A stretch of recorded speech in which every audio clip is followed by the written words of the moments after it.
আমরা কোথায় এসেছি, কেন এসেছি? আমরা এলাম মধুময় বৃন্দাবন মহতি হরিবাসর। কেনই বা এলাম? এলাম শুধুমাত্র ভগবানের নাম অমৃত পান করার জন্য। যেহেতু আমরা ভগবানের নাম অমৃত পান করতে এসেছি, তাহলে আগে আমাদের জানা দরকার ভগবান কাকে বলে, ভগবান কথার অর্থটা কি। ভগ শব্দের অর্থ হলো সর ঈশ্বর, যার বান শব্দের অর্থ হলো বর্তমান। বর্তমানে বাবা যার মধ্যে সর ঐশ্বর্য আছে সেই কিন্তু ভগবান। যিনি সর্বেশ্বরের অধিকারী সেই ভগবান। ভগবান তিনজনকে সৃষ্টি করলেন, ব্রহ্মা বিষ্ণু মহেশ্বর। তিনজনকে সৃষ্টি করে ভগবান তিনজনকে তিনটে দায়িত্ব দিলেন। ব্রহ্মাকে দায়িত্ব দিলেন সৃষ্টি করো, বিষ্ণুকে দায়িত্ব দিলেন পালন করো, আর ভোলা মহেশ্বরকে দায়িত্ব দিলেন সংহার করো। এই তিনটে দায়িত্ব পালন করতে গিয়ে যদি তোমাদের কোনো জায়গায় ঠেকে যায় বা বাধা হয়ে পড়ো, তোমরা আমাকে ডেকো, আমি এসে সব সমস্যার সমাধান করব। এই হলো ভগবান। দৈবকীর গর্ভে জন্ম নিলেন, নন্দালয় যশোদার কোলে বড় হলো, সেই জন্য ভগবানের নাম হলো বাঞ্ছা কল্পতরু শ্রীকৃষ্ণ। আচ্ছা বলুন মা, বাঞ্ছা কল্পতরু কেন বলা হয়? ভক্তের মনোবাঞ্ছা পূরণের জন্যই কিন্তু ভগবান। কুরুক্ষেত্রের মাঠে 18 দিন যুদ্ধ হয়েছিল, মহাভারতের কথা শাস্ত্রে বিনীত আছে। 18 দিন কিন্তু যুদ্ধ হয়েছিল বাবা 17.5 দিন। যেদিন যুদ্ধ আরম্ভ হয়েছিল, অর্জুনের রথের সারথি কে? স্বয়ং ভগবান কৃষ্ণ। অর্জুন রথ নিয়ে দাঁড়িয়ে আছে, যুদ্ধ আরম্ভ। ভগবান কৃষ্ণ অর্জুনের দিকে লক্ষ্য করলেন, হঠাৎ করে অর্জুনের সারা শরীরটা থরথর করে কাঁপছে। ভগবান কৃষ্ণ বললেন, অর্জুন তুমি কি আজকে যুদ্ধ করতে এসে ভয় পেয়ে গেলে? অর্জুন বলেছিল, সখা আজকের আমি কাদের সঙ্গে যুদ্ধ করব? এই কুরুক্ষেত্রের মাঠে যারা আমার সম্মুখে দাঁড়িয়ে আছে, এরা তো সব আমার পরিবার। আমার দেহে যে রক্ত আছে, এদের দেহ তাই রক্ত আছে, আমি এদের মারবো কেমন করে? ভগবান কৃষ্ণ বললেন, অর্জুন তুমি ভুল করছো। এই কুরুক্ষেত্রের মাঠে আজকে তোমার সম্মুখে যারা দাঁড়িয়ে আছে, এরা কিন্তু তোমার কেউ নয়, এরা সব আমার সৃষ্টি। তুমি আমার দিকে লক্ষ্য করো। এই যে অর্জুন কৃষ্ণের দিকে তাকালে, সেই মুহূর্তে ভগবান কৃষ্ণ অর্জুনকে বিশ্বরূপ দর্শন করালেন। আর তখনই অর্জুন জানতে পেরেছিল আমার রথের সারথি কেউ নয়, স্বয়ং ভগবান। তার আগে কিন্তু বাবা অর্জুন জানতো না। তা অর্জুন প্রশ্ন করলো, আচ্ছা সখা তুমি ভগবান হয়ে আমার রথের ড্রাইভার হলে কেন? বলো অর্জুন, তুমি হয়তো ভুলে গিয়েছো, তুমি তো আমাকে সখা রূপে পেতে চেয়েছিলে। সেই জন্য তোমার মনোবাঞ্ছা পূরণের জন্য তোমার সখা রূপে তোমার রথের ড্রাইভার হয়ে বসেছি। সমবেত ভক্তমণ্ডলী, ভক্তিমতী মায়েরা, আমি যে কথাগুলো বলবো একটু ভালো করে খেয়াল করবেন, অতি শিক্ষামূলক কথা। 4টে যুগ, সত্য, ত্রেতা, দাপুর, কলি। সত্যে ভগবান কে? নারায়ণ। ত্রেতায় ভগবান রাম, দাপুরে ভগবান কৃষ্ণ, কলিতে ভগবান গৌর। একটু ভালো করে বিচার করবেন বাবা। সত্য যুগ, ত্রেতা যুগ, দাপর যুগের 3 যুগের ভগবান ছিল বড় লোকের ভগবান, কিন্তু কলিতে আমার গৌর হরি গরিবের ভগবান। যদি বলেন কেন? সত্যে নারায়ণ, ত্রেতায় রাম, দাপরে কৃষ্ণ। 3 যুগের ভগবান বাবা রাজত্ব পেয়েছিল, সোনার সিংহাসন পেয়েছিল। সোনার সিংহাসনে বসে ভগবান রূপে জগৎজীবকে পরিচয় দিয়েছে। কিন্তু কলিযুগে আমার গৌরাঙ্গ মহাপ্রভু কি পেল? না ছিল রাজত্ব, না ছিল সোনার সিংহাসন। আজ থেকে 537 বছর আগে অদ্বৈত আচার্যের আহ্বানে শচীগর্ভ সিন্ধু মাঝে এই কলিযুগের মাটিতে আমার গৌর হরি এলেন ভিখারির বেশ ধরে।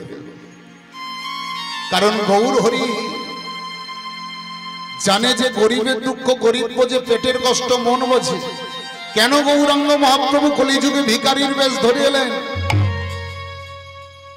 সত্যযুগ, ত্রেতা যুগ, দাপর যুগের মানুষরা 20 বছর, 30 বছর, 40 বছর, এমনকি 100 বছর তপস্যা করেছে ভগবানকে পাবার আশায়। কেউ পেয়েছে, কেউ পায়নি।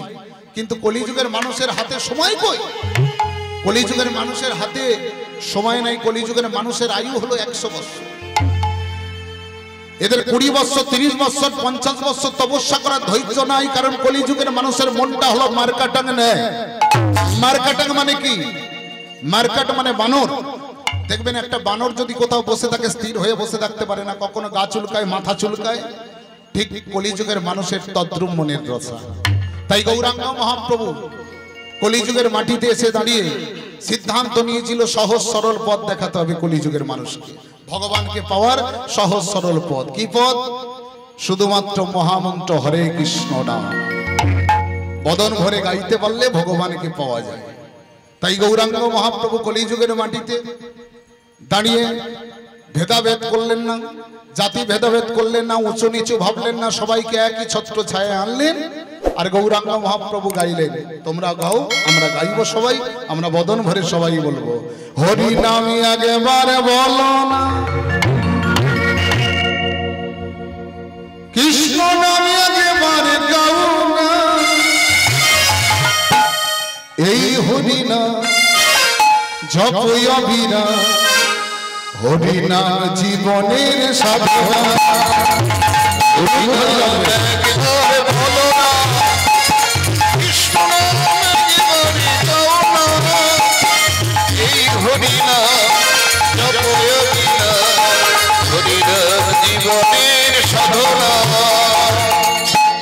গীতাতে বহু মূল্যবান শ্লোক বলেছে, কি জানে?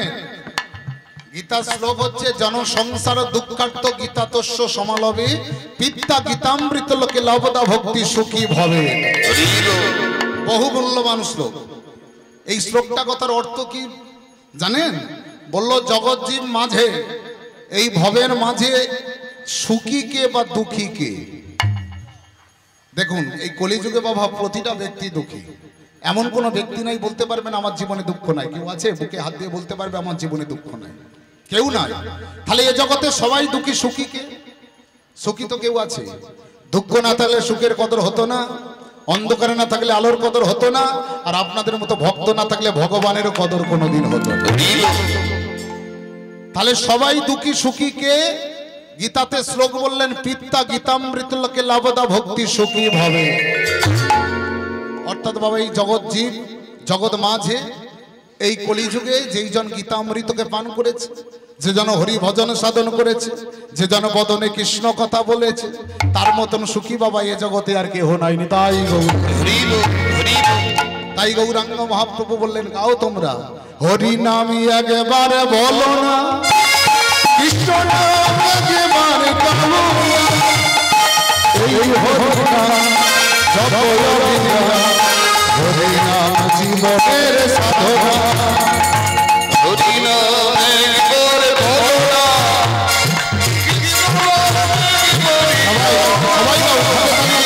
এই হরি নাম জপই অবিরা, হরি নাম জীবনের সাধনা।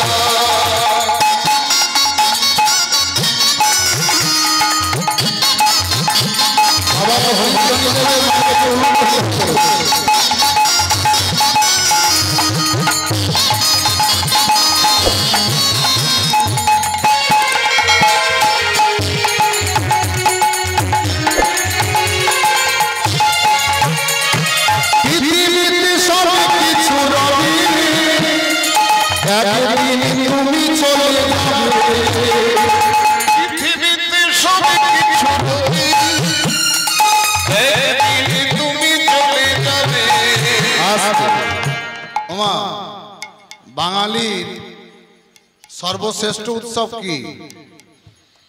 বড় পূজা। আমার এখানে অনেক মা জননীরা আছে, পুজোর আগে বাবাদের সঙ্গে অনেক অশান্তি করেছে। কেন? পুজো এলেই অশান্তিটা বাঁধে কেন? একটু দামি দামি সাজ পোশাক নিতে হবে, তাই না? দামি দামি শাড়ি কিনতে হবে। ওই শাড়িটা আপনি পুজোয় পরে দুদিন ঘুরলেন, তারপর আলমারিতে তুলে দিলেন। ওই শাড়িটা আলমারিতেই রয়ে যাবে, নিজেকে চলে যেতে হবে। পৃথিবীতে সব কিছু রবি, একদিন তুমি চলে যাবে। পৃথিবীতে সব কিছু রবি, একদিন তুমি চলে যাবে। বিষয় বাড়ি সুন্দর নারী, বিষয় বাড়ি সুন্দর নারী, কোনো কিছু আর রবে না।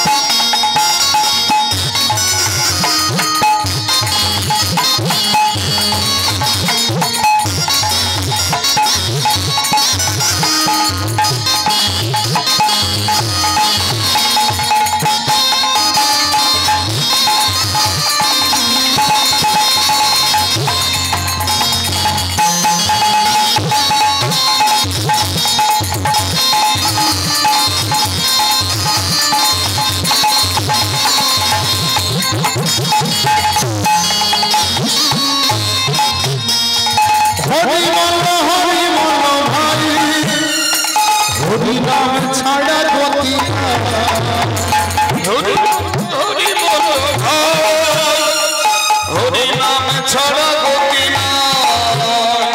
বিষয় বাড়ি সুন্দর নারী, বিষয় বাড়ি সুন্দর নারী, কোনো কিছু আর রবে না। হরি নাম একবার বলো না, নিতাই গৌর হরি বল হরি বল। এই হরি নাম জপয়া বিনা, হরি নাম নিরতির সাধনা, হরি নাম একবার বলো না,